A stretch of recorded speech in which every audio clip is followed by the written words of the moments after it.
Radio Jazz. 535, toutes ondes à multi-inductance. Radio Lausanne présente du spectacle, de l'émotion, de l'action, de l'histoire. L'horloge de sable, Christian Tchoka.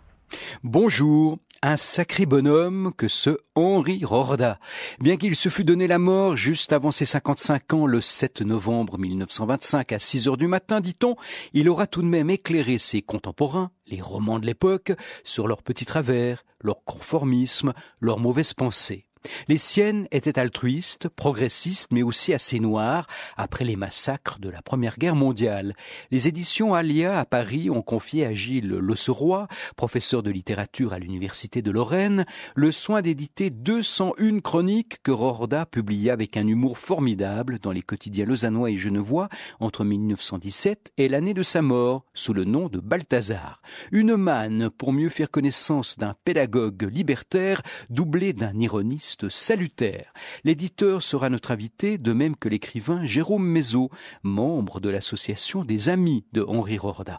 Alain Perrotet veillera sur la mise en page. Merci de nous avoir rejoints. Nous allons moderniser Henri en jaune jusqu'à 15h. Soyez les bienvenus.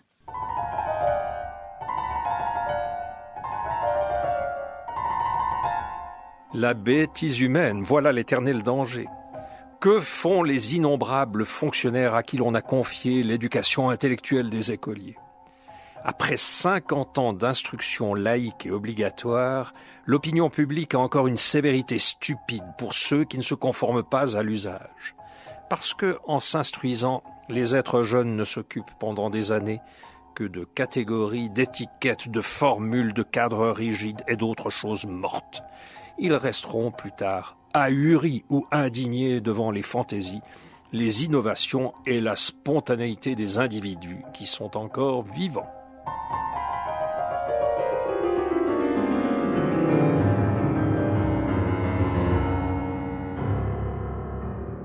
Bonjour Gilles Losseroy. Bonjour. Très content de vous accueillir dans cette horloge de sable spéciale Henri Rorda. C'est vrai qu'en Suisse romande, on le connaissait en tout cas depuis 1970 grâce aux éditions L'Âge d'Homme qui avaient publié en 2 volumes son œuvre complète. En revanche, Rorda, le chroniqueur que vous révélez dans les saisons indisciplinées chez Alia, vous en préfacez les chroniques et puis vous éclairez aussi le destin de ce chroniqueur qu'on connaissait beaucoup moins. Alors cet aspect méconnu, eh bien, il est à nouveau disponible grâce à vous et grâce au Centre de recherche sur les lettres romandes à l'Université de Lausanne. Mais comment avez-vous, vous-même, Gilles Losseroy, découvert Henri Rorda ? Ah, ça c'est une assez longue histoire. J'ai découvert Henri Rorda à travers la réédition de Mon suicide aux éditions de l'Air. Et c'est Michel Polac, le journaliste français, qui en parlait à la radio et lui-même tenait le livre, je crois, de Jérôme Lindon. Et il en a parlé avec beaucoup de conviction et mon attention a été vraiment piqué par cet écrit sur le suicide et qui précède le passage à l'acte, et en même temps par l'humour dont parlait Polac. Donc je me suis procuré l'ouvrage. Je l'ai dévoré, j'ai trouvé ça assez singulier. Et la première chose que j'ai faite, ça a été, puisque je dirige une compagnie de théâtre à Nancy, ça a été d'en proposer un canular, c'est-à-dire de faire une fausse conférence pour des futurs travailleurs sociaux, éducateurs, etc., dans un institut, de faire une conférence sur le suicide par le professeur Rorda. Et évidemment, le texte commence par l'annonce du suicide programmé à la fin de la conférence. Donc tout de suite, on a compris que c'était pas forcément très sérieux. Et à partir de ça et de la réception donc de l'auditoire, j'ai eu envie d'aller plus loin. Donc je me suis procuré les éditions complètes que vous mentionniez à l'Âge d'Homme. Et à les lire, j'ai trouvé qu'il y avait vraiment des pépites dans les chroniques. Et en partenariat avec ma complice comédienne Françoise Klein, on a sélectionné une partie de ces chroniques pour en faire un spectacle auquel on a donné le titre de l'une d'elles, c'est-à-dire l'hirondelle vole avec la rapidité du zèbre, lequel d'ailleurs vole très rarement. Texte, voilà, un titre très rordien. Et À partir de là, se sont ouvertes un certain nombre de portes, c'est-à-dire que j'ai commencé un peu à pister les éditions originales, à faire quelques recherches pour voir si ce qui avait été publié dans les œuvres complètes était vraiment l'œuvre complète d'Henri Roorda. Et en cherchant, j'ai découvert que le spectacle L'Hirondelle vole, etc., avait fait l'objet d'un soutien et de subventions en Suisse. Je me suis dit, mais j'ai jamais demandé de subvention. Voilà. Et en réalité, il s'agissait d'un autre spectacle du même titre, monté au même moment par la compagnie lausannoise, le Ninck Théâtre. Et évidemment, on est entré en contact, on s'est rencontrés, on a travaillé ensemble à plusieurs reprises, et ça continue. Et c'est comme ça que je suis allé un petit peu plus loin, qu'on a monté une association à Lausanne, dont Michel Froidevaux est le président. Et cette association donc a pour mission de faire connaître ou redécouvrir Henri Roorda. Il y a eu une grande expo au Musée historique de Lausanne en 2006, précédée d'un colloque. Et il y a eu donc des spectacles, etc. Et bon, à force de graviter autour de cette œuvre-là, j'ai vraiment cherché d'autres textes en me disant c'est pas possible que les chroniques se limitent à ce corpus. Il y en a probablement d'autres. Et effectivement, il y en a d'autres. Et là, j'ai trouvé dans la presse lausannoise et genevoise plus de 400 chroniques, plus beaucoup de textes pédagogiques, puisque Roorda, qui était enseignant de mathématiques, a eu aussi une œuvre de pédagogue, une réflexion d'ailleurs très pertinente souvent. Et cette accumulation de textes, donc, eh bien, je l'ai proposé à mes complices Doris Jacubek et Corinne Corajou. On a fait une sélection, on a regardé tout ça ensemble. Et ensuite, je l'ai proposé aux éditions Alia, qui ont immédiatement saisi la balle au bond et sont partis dans ce projet. Et je signale d'ailleurs dès maintenant que il y a un tel enthousiasme autour de ce livre qu'il sera suivi en 2014 d'une nouvelle publication de Roorda. Et ce sera Mon Suicide, ça va être une nouvelle édition de Mon Suicide, mais sa particularité, c'est qu'elle sera accompagnée du formidable texte de Gilliard, d'Edmond Gilliard, qui s'appelle À Henri Roorda et qui est un hommage absolument vibrant à l'ami disparu. Ça veut dire, Gilles Le Sauroy, que Roorda ne veut pas mourir. Alors vous l'avez découvert un peu par la fin, si je puis dire, par ce suicide le 7 novembre 1925. Mais vous prenez soin dans les saisons indisciplinées de nous déplier tout le terreau fertile qui l'a précédé, en somme. Et vous faites un très beau portrait de son père, Sico Roorda van Essinga. J'aimerais qu'on revienne à ce paternel, disons, un peu troublion, ne serait-ce que pour la suite des événements. Ah oui, Sico est un personnage assez singulier. Il n'y a pas de conflit de génération chez les Roorda entre le père et le fils. Au contraire, il y a une très grande continuité. Et Sico, donc, est quelqu'un qui avait sa place au sein de l'empire colonial hollandais, puisqu'il travaillait aux Indes néerlandaises. Les Roorda sont néerlandais, non ? Oui, ils sont néerlandais. C'est Roorda van Essinga, le nom complet. Et donc, Sico Roorda van Essinga s'est installé, parce que sa famille avant lui y était déjà, il s'est installé après avoir fait ses classes militaires en Hollande. Il est retourné aux Indes néerlandaises et il a travaillé tout d'abord dans le domaine du bois. Il était ingénieur forestier, d'abord ingénieur militaire et puis ensuite en tant que civil. Alors, il a occupé différents postes parce qu'il finissait toujours par se fâcher avec ses employeurs et il était très très peu fait pour la chose militaire. Le rapport de ses supérieurs est absolument accablant. Hein. Il est qualifié de caractériel, ingérable, etc. Et de fil en aiguille, c'est quelqu'un qui est extrêmement sensible, qui découvre la misère du peuple indonésien, qui vit dans des conditions d'exploitation absolument épouvantables. Il est amené à faire un remplacement à un moment donné sur une plantation de café. Et là, il contribue largement à améliorer le sort des ouvriers qui travaillent sur l'exploitation, mais c'est assez mal vu. par ses supérieurs, donc il est viré, etc.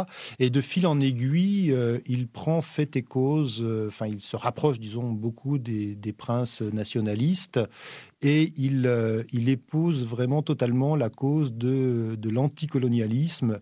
Il écrit un texte qui est véritablement un appel au meurtre, qui s'appelle « Malédiction », et qui est un très violent pamphlet anticolonial. Alors, il va le mettre très souvent en avant, ensuite, il va s'en servir comme un viatique. En réalité, c'est pas ce texte-là qui va lui valoir son exclusion des Indes néerlandaises.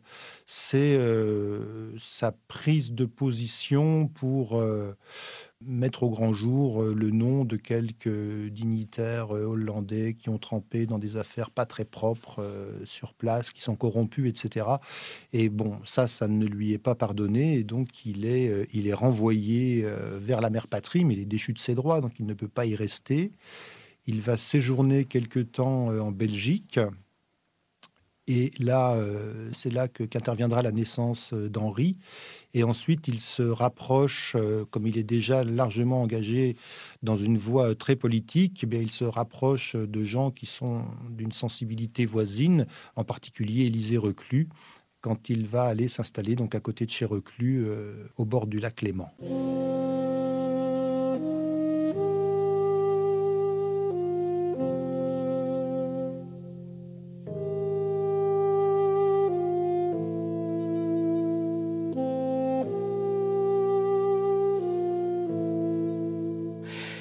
Gilles Le Sauroy, dans le parcours néerlandais de Sicko Roorda, le père de Henri, vous citez fort opportunément le roman Max Havelaar. Max Havelaar, oui. Pour nous, c'est le commerce équitable, c'est un label propre en ordre qui donc promeut ce commerce équitable entre producteurs, notamment de café. Ça avait commencé en 1988 par le café équitable.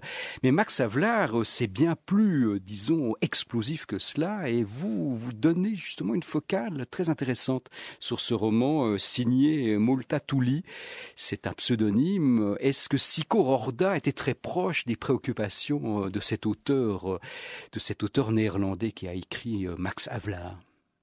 Oui, et c'est d'ailleurs ce fameux poème pamphlet qui est un appel au meurtre qui s'appelle Malédiction, qui va permettre à Sicko Roorda de se placer dans la posture de l'écrivain. Parce qu'on sent chez lui une sorte de frustration permanente de ne pas être reconnu comme un grand écrivain. Et ce qui lui fait croire à la possibilité d'une reconnaissance littéraire, c'est précisément que Multatuli, donc qui est le pseudonyme de Douwe Dekkers, Multatuli lit ce texte et encourage Roorda, le félicite, etc. Il y a une correspondance qui se met en place entre les deux hommes, et il y a une admiration énorme de la part de Sicko Roorda pour Multatuli, qui lui est une célébrité littéraire. Et le roman Max Havelaar, donc, qui est le nom du héros, est conçu au départ par Multatuli comme un brûlot anticolonial, ce qu'il est, mais simplement le projet littéraire dépasse le projet politique.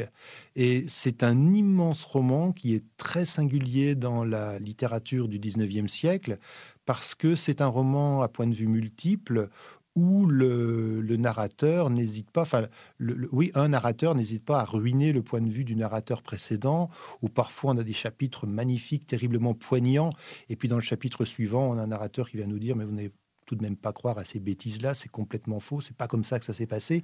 On a quelque chose qui est un peu dans le ton de Jacques le Fataliste de Diderot, et c'est très étonnant et très moderne dans la production romanesque du XIXe siècle. Donc un renversement de perspective, donc une dynamique, mais qui ne perd jamais vraiment le côté, disons, anticolonialiste, cette visée dans les années 1860, quand le roman est publié à Bruxelles, c'est bien cela. Et c'est à Bruxelles que Sicko Roorda finalement se rend après son exil. Oui, et c'est à Bruxelles que naîtra Henri Roorda, justement. Comment un peu caractériser ce milieu somme toute très minoritaire, des anticolonialistes, des libertaires, des anarchistes que Sicko Roorda fréquentait à ce moment-là ? Il va rencontrer le milieu véritablement libertaire qu'à partir du moment où il va s'installer en Suisse et se lier avec Élisée Reclus, donc qui est persona non grata en France suite à la Commune. Et il est d'abord, Sicko Rorda est d'abord quelqu'un qui gravite autour de l'orbite socialiste, qui se place en homme de gauche, on pourrait dire dans un langage contemporain. Et ensuite, la fréquentation de Reclus va le conduire progressivement vers l'anarchisme. En tout cas, voilà, c'est à partir de ce moment-là que Rorda, de plus en plus aigri, il faut bien le dire, Rorda père, va passer de la gauche véritablement à l'anarchisme. Et c'est la rencontre avec Reclus qui va être la bascule. Bascule donc qui se déroule sur les rives du Léman, comme vous l'écrivez dans la préface, et Élisée Reclus, qui semble-t-il a tenu le petit Henri Rorda, parce que Rorda naît en 1870, et puis la famille s'installe du côté de Clarens, du côté de Montreux, en 1872. Et Reclus n'est jamais loin, en somme. Non, Reclus n'est jamais loin, pardon. Il a ses couverts à la maison, chez les Rorda, et il fréquente assidûment la famille. Et c'est vrai que Rorda dit qu'il a été élevé sur les genoux d'Élisée Reclus. Donc sa formation politique, c'est véritablement Élisée Reclus. On voit que dans sa jeunesse, il contacte très souvent Reclus, et Nieuwenhuis, le pasteur, oui. Voilà, d'abord socialiste et ensuite qui se dirige aussi vers l'anarchie.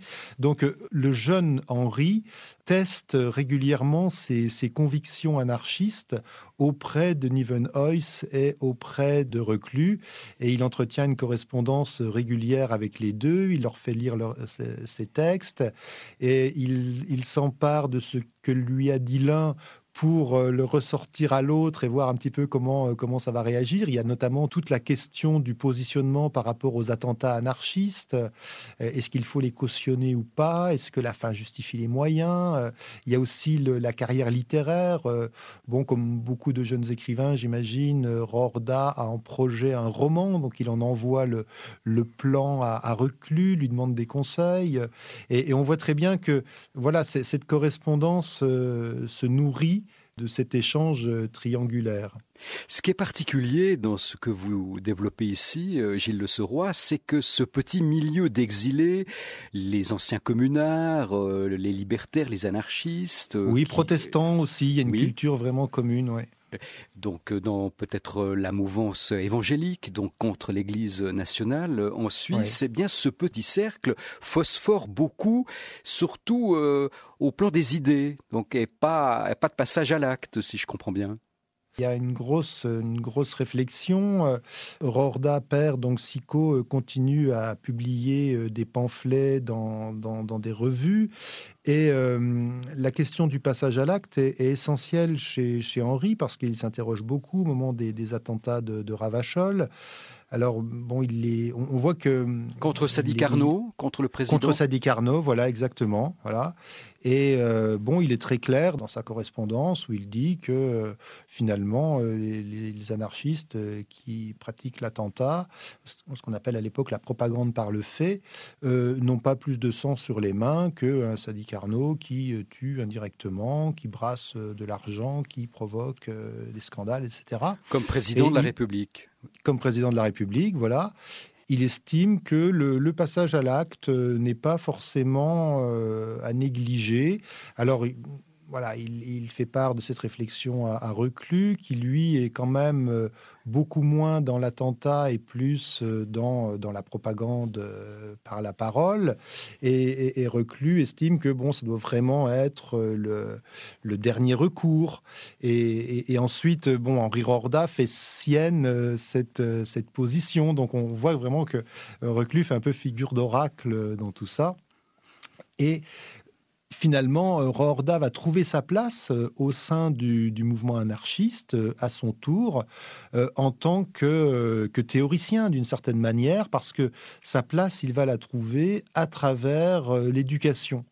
Et son credo anarchiste, on le voit dans certaines lettres du début du siècle, son credo anarchiste qui passe par le fait de cautionner la violence, va progressivement se transformer en projet éducatif, et il va écrire des textes pédagogiques d'obédience libertaire qui vont lui valoir d'être repéré par le grand pédagogue catalan Francesco Ferrer, et Ferrer va lui demander de prendre part au groupe qui monte l'école nouvelle, l'école Ferrer à Lausanne, et d'ailleurs Henri Rorda va en rédiger la déclaration d'intention, sans la signer de son nom, parce qu'il est en même temps fonctionnaire, donc il ne veut pas mettre en péril sa situation qui, sur le plan financier, est déjà bien précaire.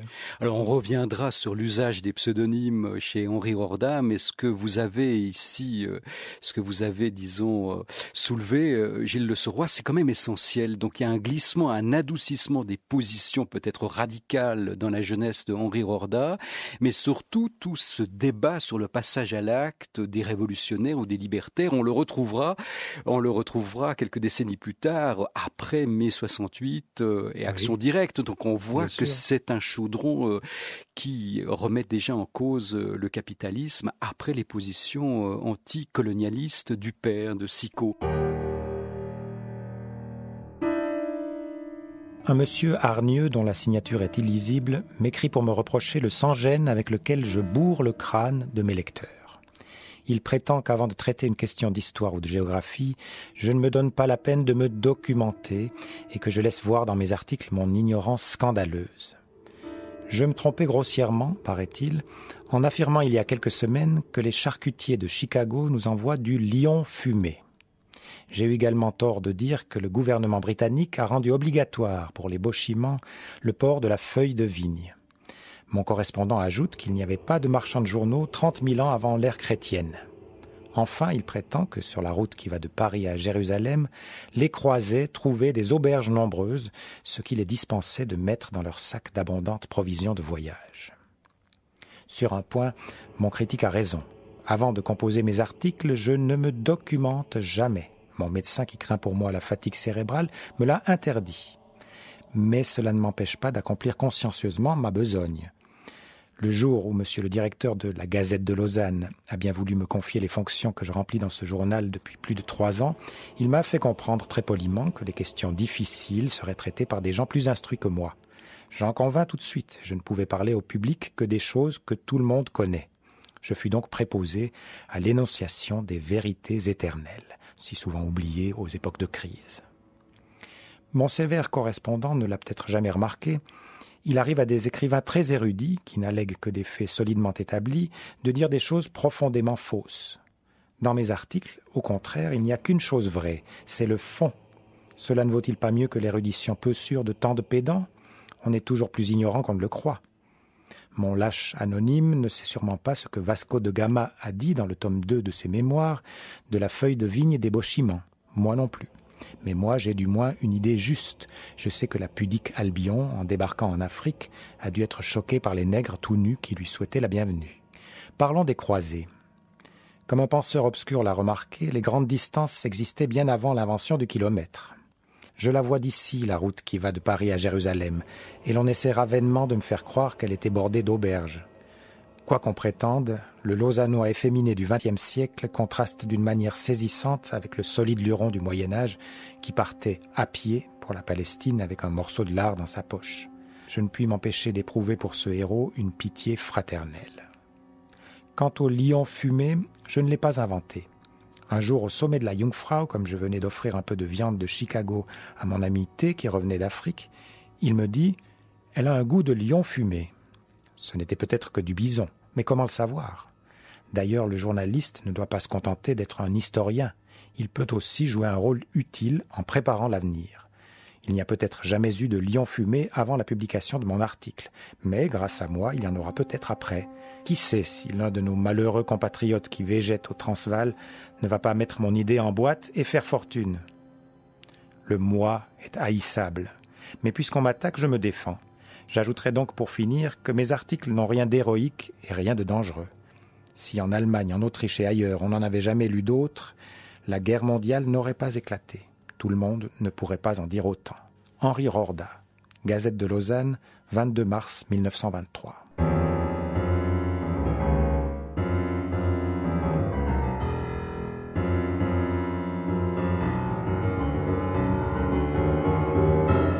Ce que j'aimerais peut-être aussi aborder avec vous, c'est qu'on oublie que ces cercles libertaires étaient très érudits. Ce sont des gens pétris de culture, pétris de livres et qui lisent énormément. Ce sont de grands lecteurs, ces libertaires. Ah oui, ce sont de très grands lecteurs, ce sont de fins lettrés. Et là encore, on voit immédiatement la transmission des parents vers les enfants, puisque Henri Rorda est lié donc au fils du pasteur évangéliste Nieuwenhuis, parce que Nieuwenhuis a confié son fils au Rorda pour qu'il puisse faire ses études en Suisse. Et ce fils donc écrit à son père et lui raconte un peu les frasques et les jeux auxquels il se livre avec Henri. Et en particulier, il disserte beaucoup sur Voltaire. Et ils sont très très jeunes, ils ont une douzaine d'années. Et ils débattent sur Voltaire parce qu'ils essayent, leur jeu, c'est disent-ils, de convertir à l'athéisme leurs camarades de classe. Et ils citent donc Voltaire à tout bout de champ et ils tiennent une comptabilité. Ce mois-ci, Henri a réussi à convertir 2 personnes, etc. Et toujours sur fond d'arguments littéraires. Voilà, c'était le Facebook de l'époque. J'ai des amis, j'ai des amis incroyants, mécréants, où je n'ai plus d'amis croyants. C'est amusant tout ça, mais enfin, ça nous montre un ressort dialectique. Et ce jeune Henri Rorda devait être un dialecticien assez redoutable. Dialecticien redoutable est une approche de la dialectique qui apparaît très tôt dans l'écriture, puisque toujours ce même Nieuwenhuis fils recopie pour son père une dissertation qu'Henri a rédigée de mémoire. Il devait avoir 14 ans ou quelque chose comme ça, qui était sur un sujet un peu philosophique. Et le texte, donc, recopié, montre un Henri Rorda qui est, à 14 ans, dans le dialogue philosophique à la Diderot, très enlevé, très argumenté. Et c'est vraiment étonnant de voir une telle maturité littéraire chez un très jeune homme, un garçon aussi jeune. Maturité qu'il ne pourra peut-être pas développer comme il l'aurait voulu. Certes, parce que toute sa vie, on voit Henri Rorda aux prises avec les difficultés de l'existence et en particulier de grandes difficultés financières. Manifestement, Henri Rorda est très tôt quelqu'un d'assez inquiet et d'un peu dépressif, sans doute. Ceci n'explique pas forcément cela, c'est-à-dire sa fin. Mais on voit qu'il y a des arrêts de travail pour des raisons nerveuses. Et puis on voit aussi dans sa correspondance en particulier avec Jacques Gross d'un côté et avec Amédée Catonnet, qui sont l'un et l'autre très engagés politiquement. Jacques Gross du côté de l'anarchisme et Catonnet qui est journaliste à l'Humanité. Il est d'ailleurs aux côtés de Jaurès au moment où Jaurès est assassiné. Et il tape de l'argent sans arrêt à ses amis, quoi. Donc sa carrière littéraire, et il s'en plaint beaucoup dans ses lettres, est contrariée par la nécessité de gagner sa vie comme prof de maths et aussi comme rédacteur de manuels scolaires en arithmétique et algèbre. Mais ça, c'est assez curieux, c'est même un peu paradoxal, parce qu'il a quand même son salaire de prof de maths à Lausanne. Henri Rorda, donc, est quand même salarié, et puis néanmoins toujours ses pertes d'argent. Alors, est-ce qu'il y a des dépenses, disons, pour des activités plus clandestines ou sous pseudonymie ? Non, alors c'est vrai que c'est un peu paradoxal parce que sans être dans l'opulence, effectivement, il gagne très correctement sa vie comme de nombreux fonctionnaires.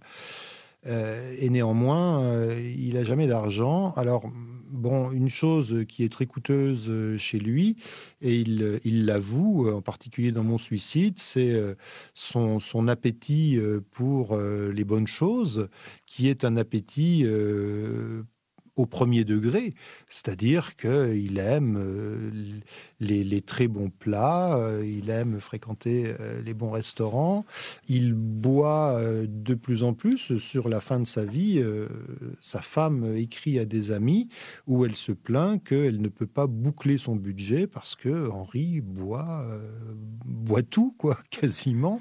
Et il dit vraiment qu'il a des goûts qui sont largement au-dessus de sa condition pour les vins. Voilà, c'est quelqu'un qui est extrêmement dépensier, qui a une attitude de dandy, mais qui n'en a pas les moyens.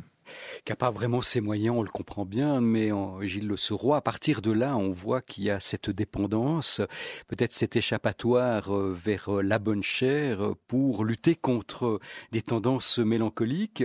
Mais on sait que la mélancolie, c'est une pathologie pas très rigolote, ça, on le sait bien, mais c'est aussi le levier de la lucidité.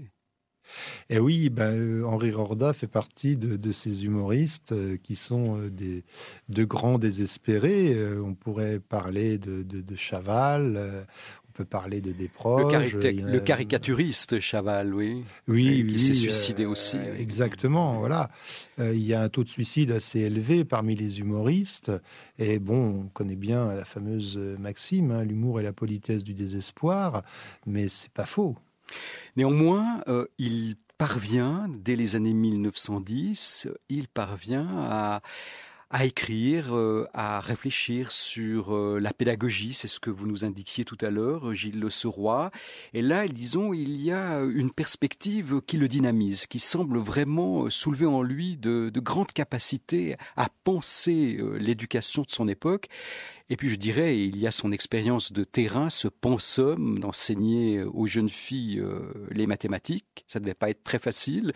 Et du coup, là, il y a une espèce de tension dynamique parce que on pourrait penser que Henri Rorda va progressivement devenir de plus en plus nostalgique. Et c'est pas du tout le cas. Ça reste, malgré tout, un esprit très progressiste. Oui, et c'est vraiment ce domaine de la pédagogie. Je pense que c'est peut-être le seul domaine, la seule chose à laquelle il a vraiment cru tout au long de sa vie, c'est-à-dire qu'il pense vraiment que l'éducation peut changer et qu'il a sa pierre à apporter à cet édifice. Et il ne baisse, en tout cas dans ses écrits théoriques, dans la pratique de l'enseignement au quotidien, c'est un peu différent, mais dans ses écrits, on voit qu'il ne baisse jamais les bras et qu'il reste vraiment ce théoricien de la pédagogie qui en appelle un enseignant qui soit un entraîneur, qui sorte du carcan ronronnant dans lequel on maintient les élèves. Et ça, il y croit jusqu'au bout et il ne cesse de l'écrire. Oui. Comment marier les idées libertaires, anarchistes, avec l'éducation? Parce que finalement, c'est s'adresser aux générations futures. Elles, peut-être, parviendront-elles à changer le monde comme ils l'auraient voulu? Ben oui, c'est tout le sens d'un titre comme Avant la grande réforme de l'an 2000, c'est-à-dire que Rorda parle et prend date pour les décennies à venir. Il est bien conscient que les choses à son époque doivent avancer. Bon, on peut l'inscrire aussi dans un mouvement plus vaste, peut-être de noms plus prestigieux, plus en vue, comme Freinet, etc. On voit qu'il lit Claparède également, qui est un pédagogue. Mais voilà, c'est véritablement à la fois une tension et puis en même temps un formidable espoir qui lui permet peut-être de croire en quelque chose parce que le reste est quand même très sombre.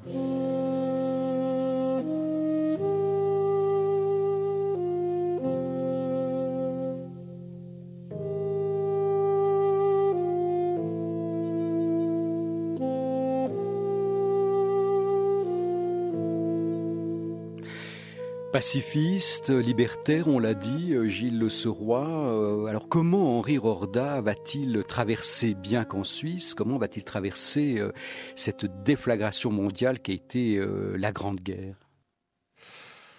On en a un aperçu à travers les chroniques et il la traverse avec beaucoup d'esprit critique, c'est-à-dire qu'il est dans une position d'observateur. On sait que la Grande Guerre a provoqué une scission au sein du mouvement anarchiste entre ceux qui estimaient qu'il fallait partir au combat et ceux qui étaient des pacifistes convaincus. Donc inutile de dire que Roorda fait partie des seconds. Et on voit à travers ses chroniques comment il analyse la guerre, c'est-à-dire qu'il montre parfaitement bien que la guerre est le pur produit du capitalisme qui désormais n'hésite plus à massacrer les citoyens d'un côté comme de l'autre. Et il insiste beaucoup sur l'héroïsme que l'on met en avant à propos des champs de bataille, qui pour lui n'est qu'un épouvantable massacre dont il tient responsable les dirigeants du monde et le système capitaliste.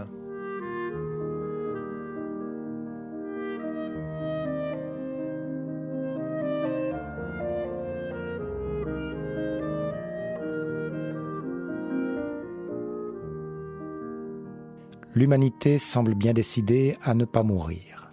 Il y a des villes où, dans les rues pauvres, la marmaille qui se vautre sur le trottoir est parfois si abondante qu'on doit prendre des précautions pour ne pas marcher dessus.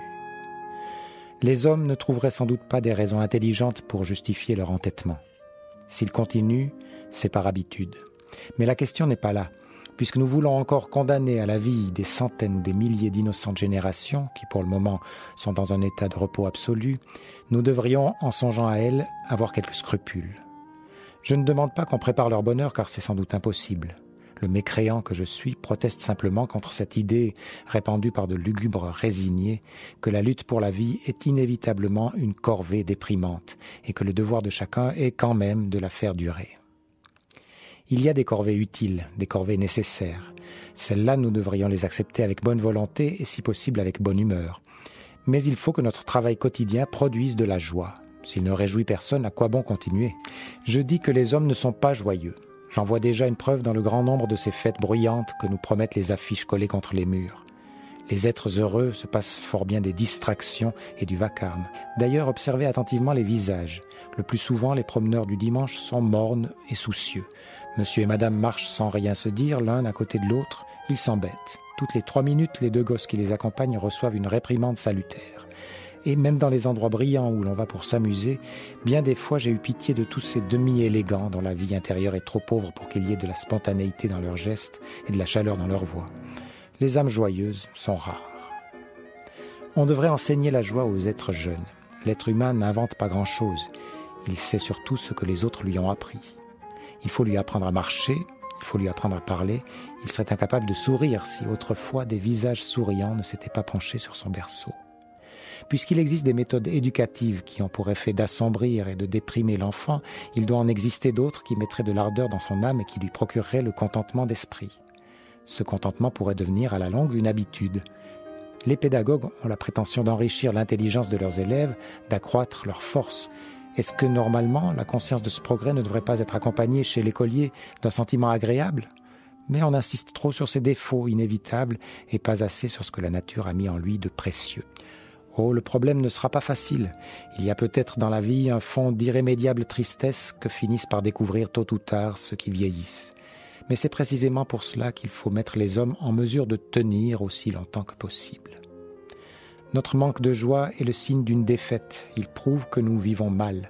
Je suis d'accord avec celui qui disait « En dépit de ces lumières, de ces parfums, de ces musiques et de ces décors incomparables, en dépit de toute l'intelligence et de tout l'amour qu'on a dépensé pour qu'elle soit belle, la fête de la vie aura pitoyablement raté si la plupart des invités doivent garder jusqu'à la fin un visage maussade. » Henri Roorda, L'enseignement de la joie. Tribune de Genève, 9 juillet 1924.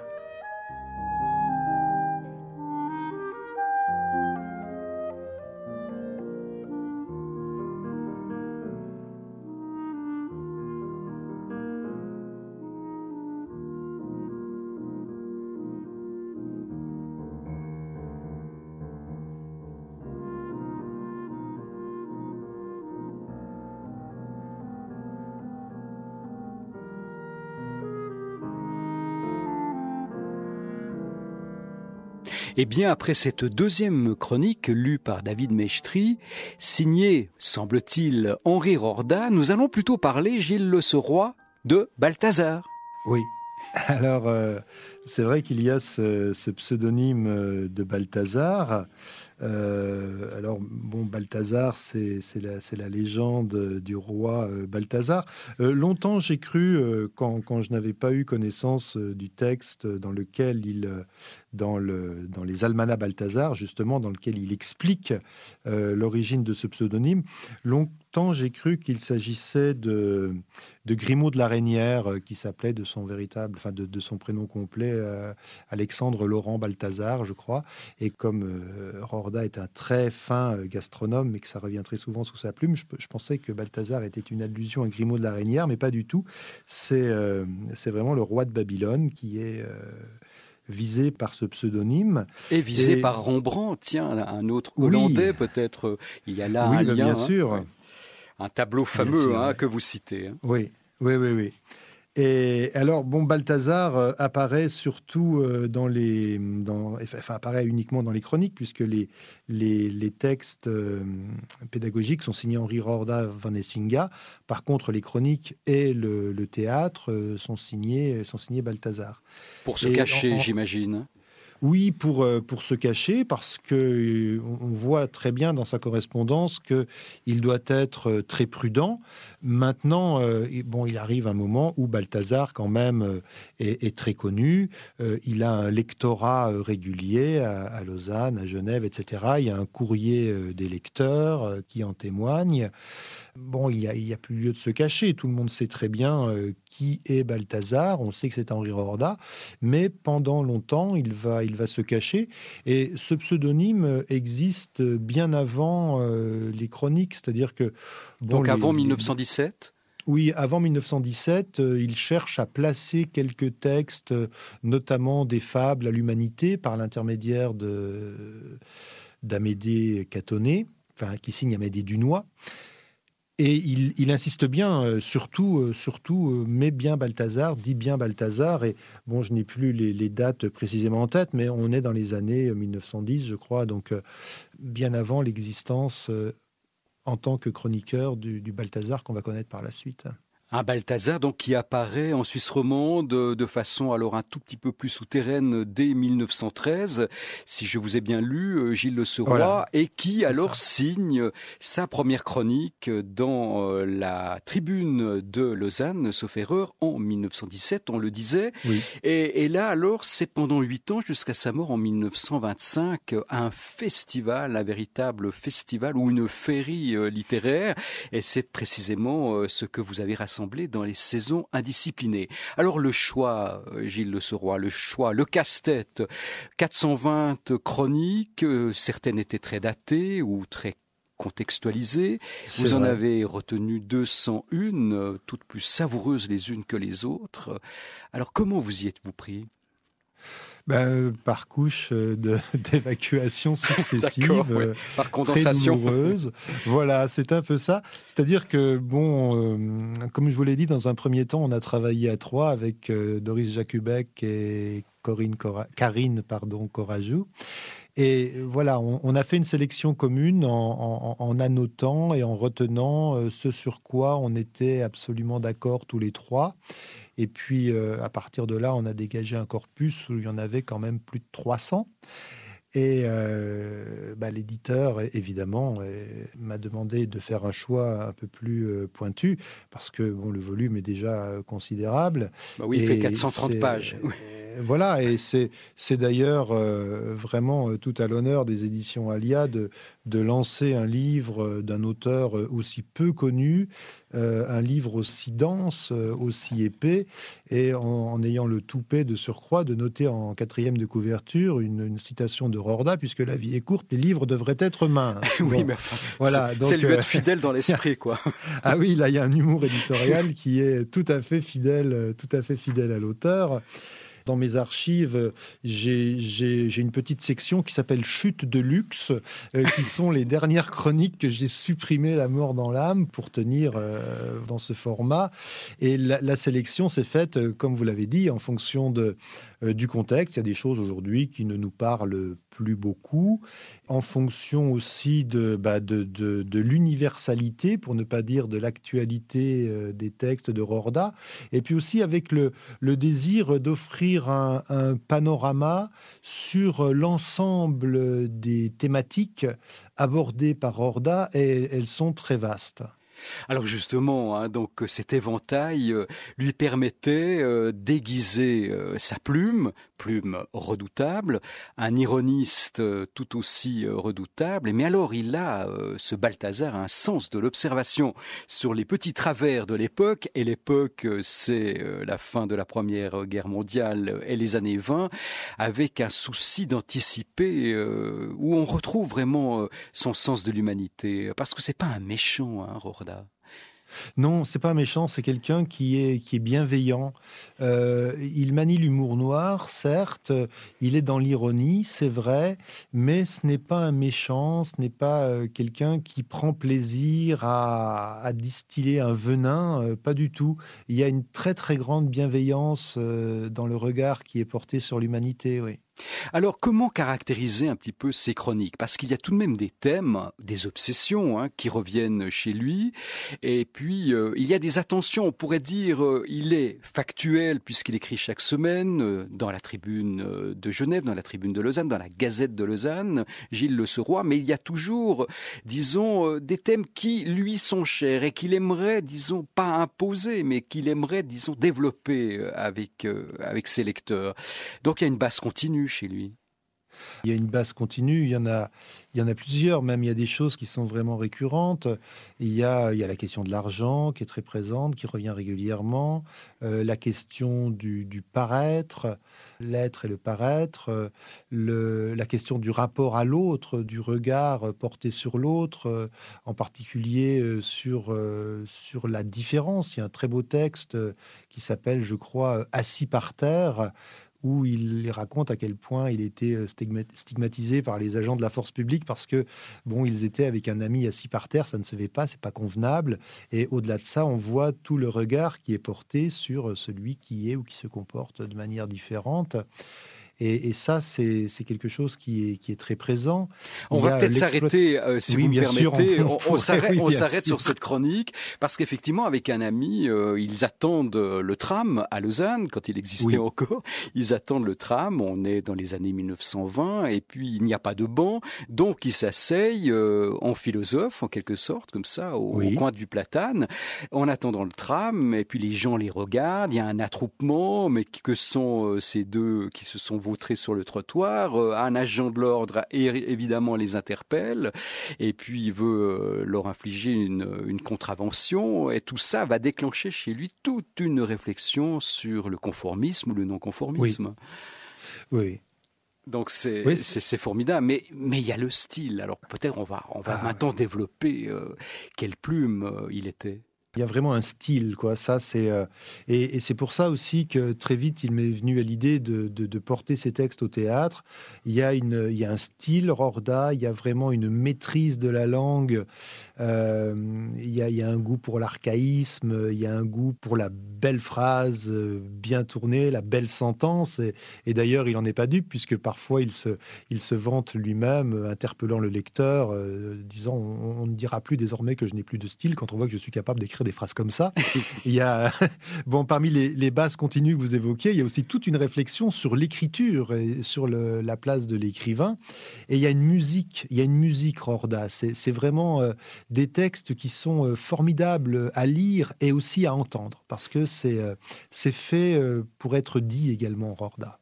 Alors ces chroniques que vous avez rassemblées dans les saisons indisciplinées, on peut les picorer un peu au hasard, Balthazar. Et donc on peut aller dans tous les sens, ce qui nous montre que cet œil était vraiment panoptique. Lui, il regardait à 360 degrés. Mais selon vous, quel travers voulait-il particulièrement fustigé? Est-ce qu'il voulait partager un peu son inquiétude de la modernité avec ses lecteurs, ou simplement s'en amuser? Je pense que ça va au-delà de l'amusement. C'est un regard amusé, mais c'est un regard profondément inquiet. Et il y a chez Rorda une sorte de quête de fraternité, c'est-à-dire la volonté de pouvoir rencontrer l'autre, le semblable, qui va partager avec lui un idéal, qui va partager des idées. Et je ne pense pas qu'on puisse écrire à ce rythme ces chroniques qui pendant longtemps sont hebdomadaires et sont même dans plusieurs hebdomadaires, sans avoir cette envie-là de partager et d'aller vers l'autre. Ça rejoint ce que l'on disait tout à l'heure. Roorda n'est pas un méchant, Roorda n'est pas un nihiliste. Roorda, au contraire, est quelqu'un de à la fois bienveillant et désespéré souvent que sa bienveillance se heurte à des murs ou à de l'incompréhension.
Est-ce que ce désespoir, pourtant joyeux, on le sait bien, c'était un pessimiste joyeux, c'est un titre d'ailleurs qu'il donnera dans Mon suicide, est-ce que ce pessimisme, néanmoins souriant, n'est pas caractéristique d'autres grands moralistes des siècles précédents? On pense au XVIIe siècle, qui était le grand siècle mélancolique à l'ombre du soleil. Et à l'ombre du soleil, à l'ombre du pouvoir, eh bien, je pense à La Rochefoucauld, à Retz, à La Bruyère, que vous citez. À La Bruyère, aussi, bien sûr. Gilles bien Le sûr. Soroy. Est-ce qu'il ne faut pas tirer Balthazar Roorda du côté de ces implacables lucides? Ah ben moi j'en suis absolument convaincu. D'ailleurs je mentionne La Bruyère dans la préface parce qu'il y a cette immense qualité d'une observation d'entomologiste chez ces grands moralistes qu'on retrouve chez Roorda. Il y a cette écriture magnifique sans que l'on sente jamais quelque virtuosité. C'est-à-dire qu'on ne peut pas dire qu'on voit des ficelles. Non, c'est quelque chose qui est vraiment profond et qui est un amour de la langue. Et je pense qu'il n'est pas abusif de relier Roorda à ces grands moralistes, avec peut-être la caractéristique propre au siècle de Roorda et à l'humour dont il est friand, c'est-à-dire c'est un La Bruyère peut-être matiné d'Alphonse Allais. Vous voyez, il y a ces deux dimensions. Le nom, Alphonse Allais, alors tout près de Roorda, là au tournant du XXe siècle. Est-ce qu'on sait s'il lisait justement les autres humoristes, les autres chroniqueurs? Est-ce que l'on sait s'il y avait comme ça quelques vases communicants qui pouvaient, disons, humidifier sa plume? Oui, manifestement oui, parce que dans les almanachs Balthazar, on retrouve les noms d'autres humoristes, d'autres écrivains. On retrouve Alphonse Allais, on retrouve Jules Renard. Et donc manifestement, il les lisait. En tout cas, on voit bien dans sa correspondance que c'est quelqu'un qui lit beaucoup, qui a une solide formation littéraire et qui reste extrêmement attentif à ce qui se publie, notamment dans le domaine de l'humour, puisqu'il écrit Le Rire et les Rieurs, où il a là un point de vue vraiment d'analyste, où il étudie les gens qui ont étudié le rire, et en particulier Bergson. Bergson, donc dans d'autres sphères, qui étaient peut-être moins drôles que lui, encore que Bergson avait beaucoup d'esprit. Mais tiens, justement, l'esprit de Roorda, c'est de faire mouche, et puis c'est un communicateur. Si vous me passez l'expression, c'est un communicateur, c'est un thème ou un terme qui nous obsède beaucoup, la communication. Mais lui, il ramasse sa pensée en une chronique de 2 pages en général. Il y a comme ça une synthèse du style, pas un mot, pas un gramme de gras. Il n'y a rien de trop, oui. Et voilà, et ça, c'est un travail d'équilibriste. Est-ce que c'est si fréquent que cela à l'époque où il me semble que les chroniqueurs étaient redondants, ronflants et utilisaient bien plus de vocables? Je crois que la preuve que ce n'est pas si fréquent que ça, c'est qu'on ne connaît pas beaucoup de grands chroniqueurs de l'époque. Rorda, déjà est mal connu, mais fait un peu figure d'exception. Et puis ensuite, pour trouver cette qualité, cette acuité dans le regard, il faut attendre Vialat, par exemple, dont l'univers, en tout cas pour ce qui est des chroniques, est très très proche de celui de Rorda. Mais il y a le tedium vitae, il y a ce désespoir dont vous parliez, et puis le thème suicidaire allié à la bêtise, parce que c'est un pourfendeur de bêtises humaines, donc il avait du travail, ça on peut donc l'imaginer. Il avait un travail. C'est fou comme la bêtise revient sous la plume de Balthazar constamment, et puis ce sentiment désespéré de la vie. Alors est-ce la boisson, est-ce l'époque, est-ce les effets de la Grande Guerre, Gilles Le Serrois? Comment démêler tout cela? Je pense qu'il y a effectivement la conjonction de plusieurs choses. Peut-être que tout mis bout à bout devient à un moment donné insupportable, mais c'est vrai qu'on est chez quelqu'un qui a connu des difficultés très très tôt, puisque on sait que l'endettement va accompagner toute la vie de Rorda, mais c'est un endettement qui est héréditaire, puisque le père est déjà considérablement endetté, donc la belle-mère d'Henri, puisque c'est la seconde épouse de Sicot, va hériter de ses dettes. Et très vite, quand Henri occupe ses premiers postes d'enseignant, il se réjouit de pouvoir participer à la sortie de l'endettement de sa famille. Ils n'en sortiront jamais, je crois, et lui-même sera toute sa vie endetté. Donc il y a ce souci-là d'un côté. De l'autre, il y a la nécessité donc de gagner sa vie à travers une profession qu'il aime dans l'idéal, mais dont le quotidien ne le satisfait pas. Il est parfois extrêmement cinglant avec ses élèves qu'il traite de dinde alcoolique de père en fils. Donc il stigmatise aussi un certain conservatisme propre à la Suisse de l'époque. Et ça, c'est quelqu'un qui est complètement en décalage par rapport à son époque, qui n'est pas du tout dans l'esprit un peu, très conservateur, très ronronnant, très conformiste. Et d'ailleurs, Gilliard le montre très bien dans ce superbe texte là qui s'appelle À Henri Rorda, que Rorda est quelqu'un qui n'a pas trouvé d'écho dans un environnement qui était beaucoup trop étroit pour lui. Il s'avouait lui-même être atteint d'un vice de construction. C'est pas le géomètre qui parle, c'est Rorda lui-même sur sa complexion. Et là, on voit l'ombre du père le gagner de plus en plus. Oui, il y a vraiment une analogie assez importante entre les deux. Le rapport à l'écriture, la sensibilité politique, le sentiment de révolte qui se traduit de manière différente chez l'un et chez l'autre et qui passe bien plus par l'humour chez Henri, mais en tout cas, il y a un héritage très important à différents niveaux, oui, c'est certain. 2 indignés de père en fils à l'époque, il y a maintenant presque un siècle. Alors Gilles Le Serrois, on va terminer avec cet écrivain à la petite semaine, comme vous le dites, et puisque nous sommes au mois d'octobre, on va parler peut-être de Vendange tardive. Oui. Puisque c'est ainsi que vous terminez votre belle préface. J'ai évoqué le terme de vendange tardive. Alors, il y a des choses très personnelles dans cette expression et en même temps une façon de qualifier Rorda. J'ai parlé de vendange tardive parce que j'ai qualifié l'œuvre de Rorda qui est très méconnue. Enfin, je l'ai comparé, cette œuvre très méconnue, aux cépages suisses qui me sont très chers. Je suis devenu, en venant régulièrement en Suisse, un très très grand amateur de vos vins que je trouve absolument merveilleux. Des noms, Gilles Le Soroy. Ah, bien sûr. L'Humagne blanche qui a toutes mes faveurs, la petite Arvigne, etc. Vous êtes connaisseur, oui, c'est bien. J'ai vraiment découvert, avec Rorda, j'ai découvert la Suisse, j'ai découvert ses vins, j'ai beaucoup d'amis en Suisse maintenant, j'y suis allé faire du théâtre, etc. Vous en aurez de plus en plus, oui. J'espère. Et donc j'ai parlé de vendange tardive, pour faire un petit clin d'œil à ces cépages qui me sont chers, et puis aussi parce que, on découvre Rorda très tard. Alors c'est vraiment du grain noble qu'on découvre très tardivement et qui mérite d'être dégusté avec vraiment toute l'attention qu'il se doit.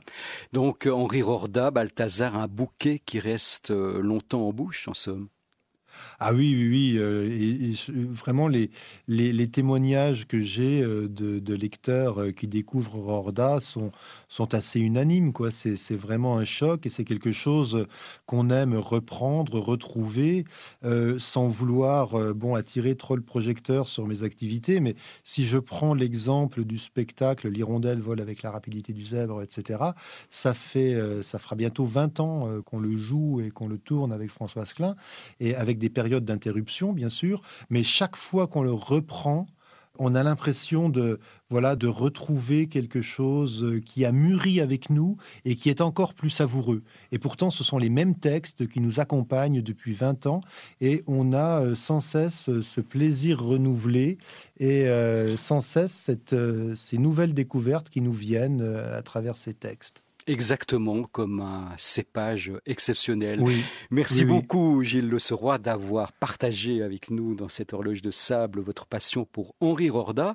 Et puis, ces saisons indisciplinées chez Alia, elles vont nous accompagner longtemps, en attendant, en 2014, la suite des aventures avec Henri Rorda. Et je précise également que ces saisons indisciplinées font l'objet d'un spectacle qui va être joué notamment à Aigle et à Dorigny, d'un spectacle qui a pour sous-titre Les saisons indisciplinées, et c'est la compagnie Nain que j'évoquais tout à l'heure qui a remis Rorda sur son pupitre, et il va y avoir une journée d'études consacrée à Rorda le 7 décembre à l'UNIL, et ce spectacle sera présenté à l'issue de la journée à la Grange de Dorigny. Magnifique. Donc Rorda, plus vivant que jamais, aussi grâce à vous. Je vous remercie encore beaucoup. Merci à vous. Et puis je vous dis à bientôt pour la suite des événements. Bientôt. Au revoir. Avec grand plaisir. Au revoir, Gilles.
Au début du XXe siècle, il était un autre humoriste qui eut beaucoup apprécié les chroniques de Henri Rorda. S'il les avait lues, c'est Erik Satie dont nous venons d'entendre un morceau en forme de poire sous les doigts d'Anne Kefelec.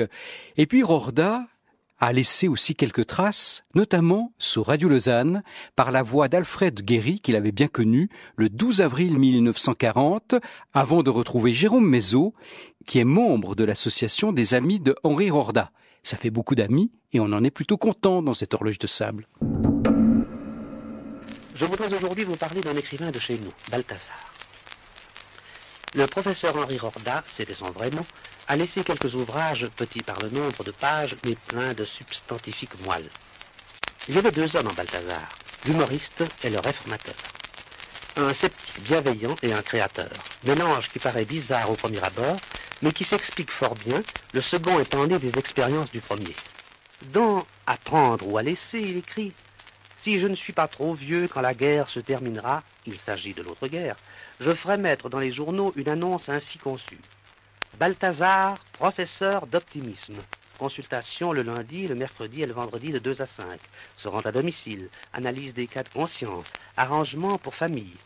Le prix de mes consultations sera élevé, car des soucis d'argent en diminuant mon optimisme enlèveraient à mon enseignement un peu de sa sincérité et de sa chaleur communicative. Cela me permettra d'ailleurs de donner le soir des consultations gratuites aux pauvres. Ailleurs, il dit drôlement « Je suis l'un des 93 moralistes lausannois qui, si l'on insistait un peu, consentirait à faire partie de la classe brillante des oisifs. Autrement dit, ma conscience, que j'ai souvent rabrouée avec vivacité, ne me fait plus sentir ces picotements avertisseurs lorsque je néglige trop longtemps mes devoirs envers mes frères. » Jérôme Mézot, Henri Rorda, c'est un Vaudois bien ancré dans cette ville de Lausanne. C'est un Vaudois pourtant venu d'ailleurs, et il me semble que c'était un Vaudois qui pensait ailleurs. Ah oui, sans doute par ses origines hollandaises, par son père qui avait travaillé dans l'administration coloniale, par ses influences aussi dans le milieu anarchiste. Je pense à Élisée Reclus, qu'il a connu, qu'il a lu, et tous les gens qu'il a fréquentés, notamment des anciens réfugiés de la Commune de Paris, qui étaient à Lausanne ou à Genève.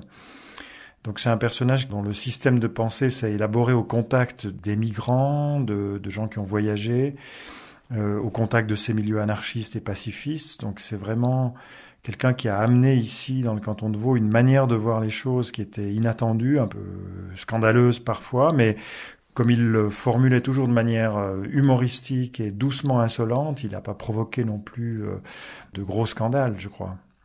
C'est aussi un homme qui pensait son temps avec un certain désabusement, on peut le dire, avec humour, avec une lucidité implacable, alors que dans ce même canton de Vaud, si on pense au Cahier vaudois, dès 1914, on pense le pays. Du côté de Lausanne, du côté de Ramu, de Gillard et de Budry, lui pense monde. Ah oui, clairement. Alors, il pense pas pays de Vaud, il pense pas canton ou région comme Ramu, il cherche pas à s'ancrer ou à comprendre la spécificité du lieu. C'est quelqu'un qui pense, oui, déjà de manière mondialisée. Il réfléchit aux conséquences du travail, des logiques de l'industrie ou du capital sur les individus.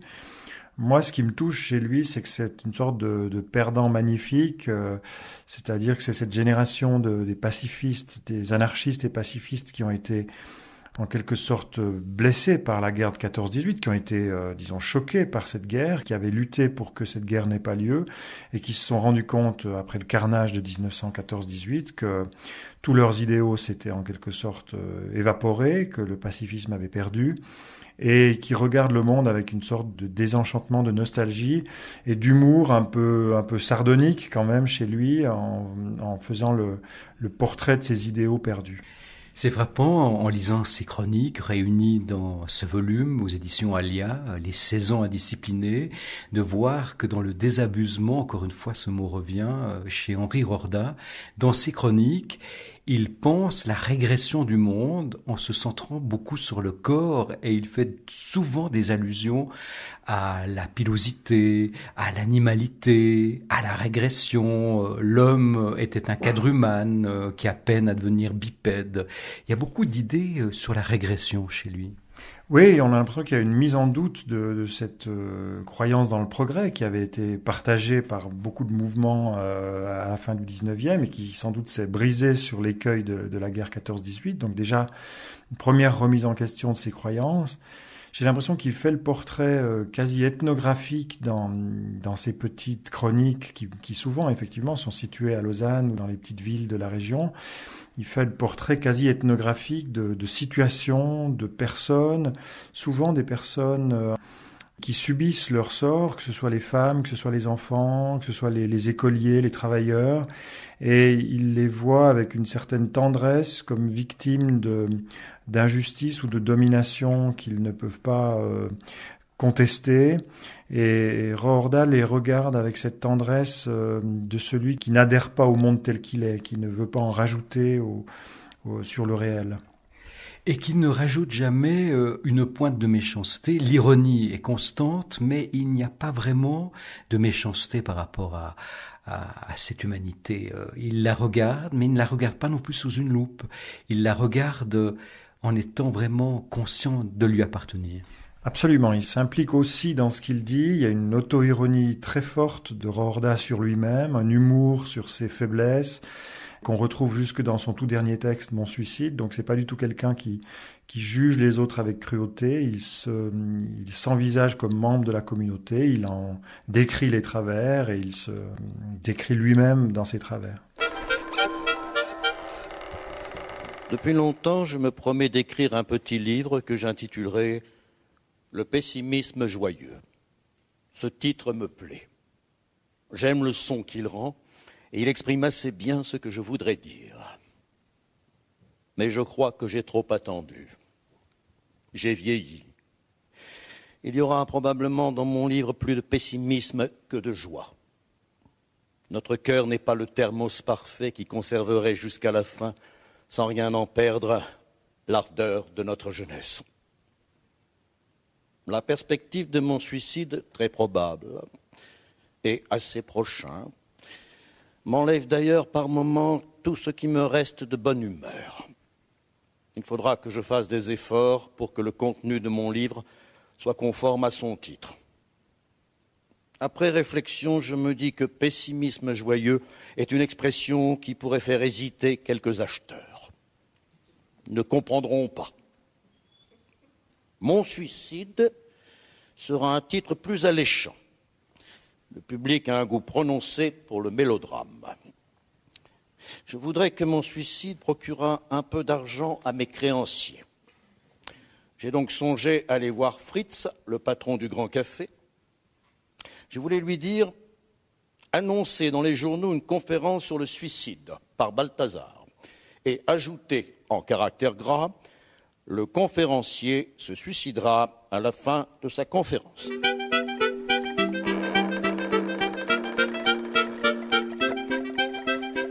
Si on imaginait Roorda à Paris ou à Berlin ou à Londres à la même époque, peut-être aurait-il été happé par les avant-gardes, par le modernisme, aurait-il été happé par ce que l'art était en train de créer. En marge de ces grands courants, il pense, on dira mezzo voce, d'une manière beaucoup plus douce. Ah, certainement, je pense qu'il aurait été marqué par des courants modernistes. Je pense qu'un des domaines dans lequel il a suivi l'évolution de nouvelles idées, c'était le domaine de la pédagogie. Donc ça a été un fervent défenseur des pédagogies nouvelles qui justement émergeaient à cette période, après la guerre de 14-18. C'est lui qui a écrit les statuts de la déclaration de principe de l'école Ferrer de Lausanne. C'est lui qui a écrit des pamphlets comme Le pédagogue n'aime pas les enfants en 1917, si je me souviens bien, et qui on pourrait extraire de son œuvre tout un sillon pédagogique dans lequel il y a une défense de l'école sur un mode plutôt libertaire. Et je dirais que cette réflexion sur la pédagogie, toujours drôle et pleine d'exemples amusants et un peu absurdes, fait du bien aujourd'hui. Je trouve qu'elle n'a pas perdu son actualité.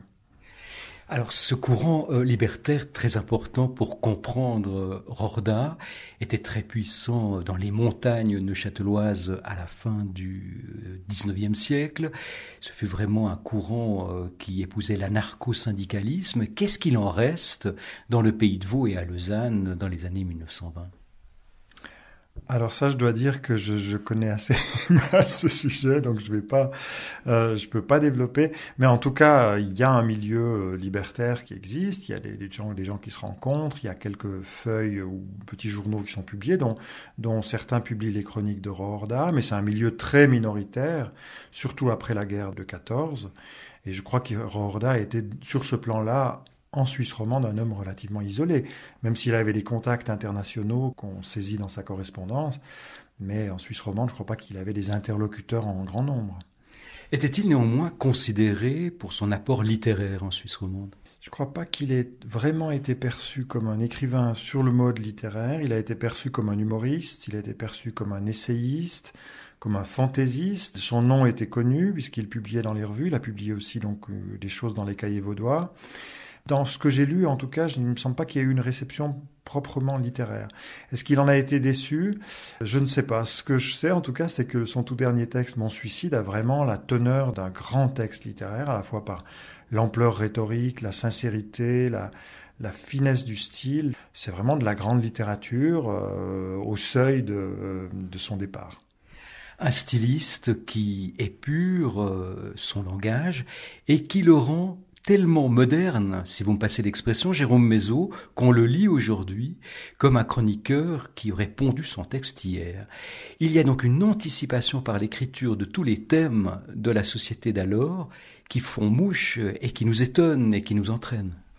Oui, comme c'était un progressiste dans l'âme, il avait tendance à observer l'avenir des institutions, des personnes, et j'ai l'impression qu'il avait une capacité à observer ce que les choses allaient devenir étant donné les circonstances. Donc effectivement, ces chroniques ont souvent très peu vieilli parce que ils se retournent pas sur le passé ou ils cherchent plutôt à comprendre les conséquences de ce qui est en train de ce qui se trouve sous ses yeux.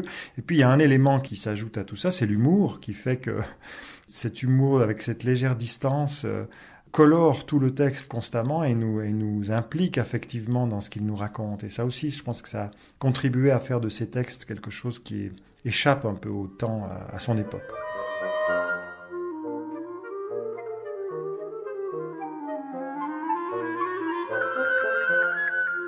La bêtise humaine, voilà l'éternel danger.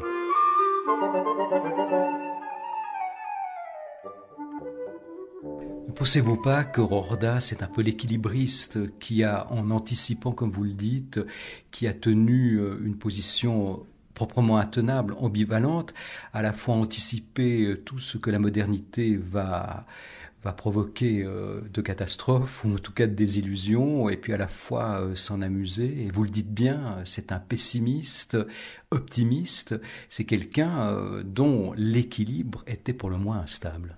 Oui, apparemment, je crois qu'on connaît des épisodes dans sa vie de déprime, de découragement. C'est un homme qui a pu osciller entre des moments de ferveur, je pense, de gaieté, puis en même temps un pessimisme, alors toujours joyeux dans les textes, mais sans doute pas dans son existence. D'ailleurs, le désir au fond d'en finir, de se suicider à la fin, au moment où il sentait qu'il ne pouvait plus apporter vraiment de choses à la société, ou que la société était devenue simplement trop difficile, trop dure pour lui, trop rude à son égard. Ce suicide stoïcien extrêmement courageux, c'est pas du tout un suicide de désespéré ou brouillon, c'est un suicide d'honneur en quelque sorte, qui est le sien, il me semble. Parle pour lui. Ça parle pour lui, mais qu'est-ce que ça nous dit d'un homme à l'époque ? Parce que un suicide d'honneur, ça nous paraît très étrange aujourd'hui. Oui, j'ai l'impression qu'on a oublié cette notion qui était courante dans plusieurs cultures et qui devait encore avoir un sens pour les hommes des années 20. J'ai l'impression que là, il y a un tabou autour de cette question du suicide et qu'on ne connaît plus cette catégorie de suicide qui existait. Je ne sais pas comment l'interpréter. Je crois que je vais pas l'interpréter à sa place. Il nous a laissé un acte et un texte magnifique qui l'explique tout entier. Vous dites que le bénéfice de ce pessimisme soustrait par l'optimisme de son humour nous donne un formidable gain littéraire, Jérôme Mézot. Gain littéraire, est-ce à dire que dans l'engagement de Rorda, cette façon de se mettre tout entier dans l'écriture, il y a quelque chose qui travaille devant lui et devant nous? Oui, il me semble que c'est cette constante finesse du texte liée à ce regard à la fois tendre, désespéré et humoristique qui soulève en quelque sorte tout le matériau qu'il traite et qui le rend, qui en fait un charme constant pour nous. Le lecteur ne peut pas rester indifférent. Alors on peut être opposé à ses thèses, on peut refuser sa manière de voir le monde, mais on ne peut pas rester indifférent à ce qu'il nous propose. Il nous implique dans l'histoire qu'il nous raconte et on doit en quelque sorte se situer face à ce qu'il propose, face à ses émotions. Cette force du style fait que Rorda est toujours lisible aujourd'hui.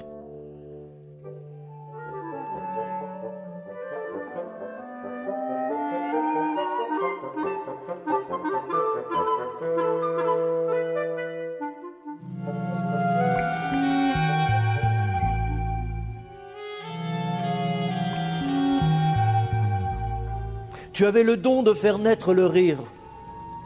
Là était ta puissance de plaire. Là était ta joie de plaire. Le plaisir, pour toi, c'était le chemin du cœur. Le rire était l'épanouissement charmant de sa bonne volonté. Le rire était ouverture de bienfaisance. Le rire était délivrance de vérité. Le rire était le premier secours de la pitié. Mais le rire vaut ce que valent les hommes. Ce qui t'a tué, c'est d'avoir compris la différence qu'il y avait entre ton rire et leur rire. C'est d'avoir compris que ton rire risquait de rester prisonnier du leur pour en avoir ébranlé la masse sans en avoir doué l'action d'un pouvoir charitable. Tu n'as pas pu supporter de perdre ta foi généreuse dans le rire salutaire. Tu es mort pour faire que tu n'aies pas ri en vain.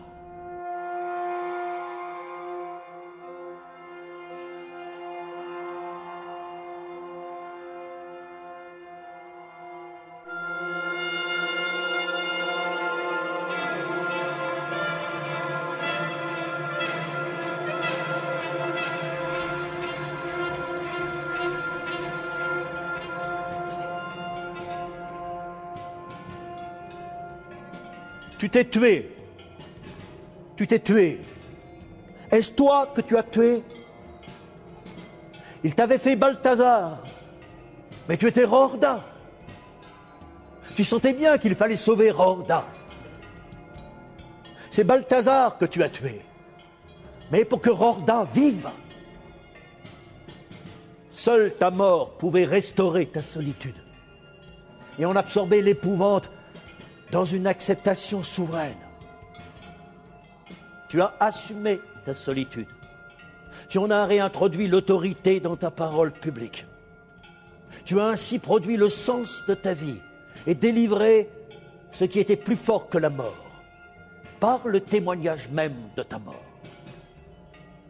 Tu as dégagé d'un rire passager ce que ton âme pouvait donner aux hommes de joie grave et durable.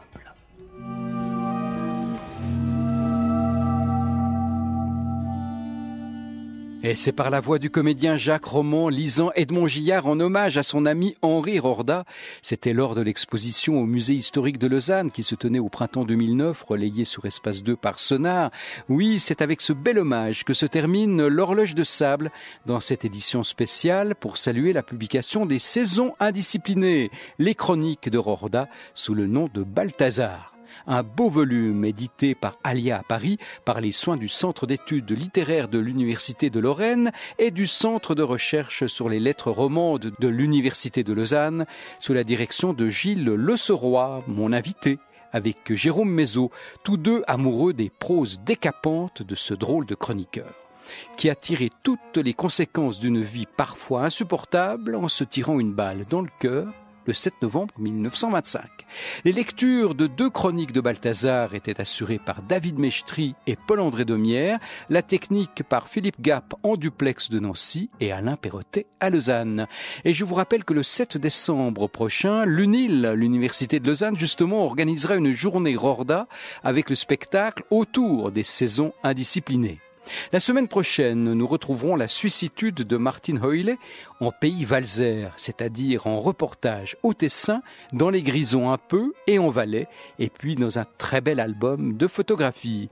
Merci d'être à l'écoute le samedi après-midi, écoute que vous pouvez reprendre en podcast sur internet rts.ch/horloge ou sur CD si vous appelez notre service de suite. C'est tout simple, c'est toujours le 026 323 24 24. Alors, on se dit à bientôt.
Radio-Télévision Suisse, c'est l'art de cultiver sa mémoire, notamment sur le site rts.ch/archives au pluriel, et ne vous en privez surtout pas. Ne vous privez pas non plus dans un instant d'un bon bain musical en compagnie de Handel et de sa Water Music, décortiqué dans Disques en lice par Jean-Luc Rieder et ses 3 invités aquatiques. Vous écoutez Espace 2, merci, il est 15h, le temps des informations.